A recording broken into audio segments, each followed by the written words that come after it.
Slips and trips are the most common causes of injury in churches. While most of these are minor, others can be quite severe and in some cases disabling.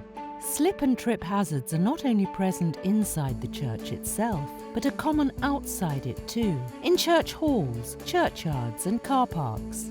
Frequently, these can be compounded by the difficulty the frail, elderly and disabled may have in negotiating access to and from your church. Typical hazards include internal hazards, loose, worn, frayed, slippery or unfixed floor coverings, variations in the level of floors, for example ramps, or worn, steep and uneven steps and stairs, lack of or inadequate handrails and inadequate lighting, particularly on steps and stairs, trailing electric leads and other obstructions, spillages of food or drink, particularly in kitchen areas, walk-in contaminant from adverse weather, for example mud or rainwater, external hazards, uneven footpaths, damaged paving stones and slabs, damaged access and boiler room steps, potholes, unprotected drops, gravestones, curbs, ledger stones and other obstructions, particularly if they're obscured by long grass, growth of algae or moss,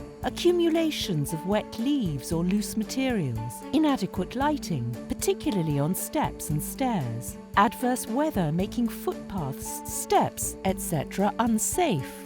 You are probably already taking a number of precautions to protect those who use the church from slips and trips. In many instances, straightforward precautions can make a real difference. For example, make sure spillages are cleaned up promptly so people do not slip.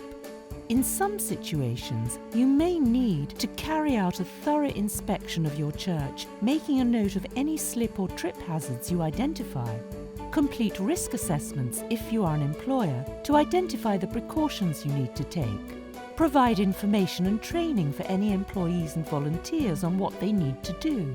Make periodic checks to ensure that floors, coverings, steps and pathways remain in good condition, free from obstruction, and that any other precautions, such as lighting, remain adequate. Document your arrangements and responsibilities for preventing slips and trips, perhaps as part of your health and safety policy. Keep records of what you have done.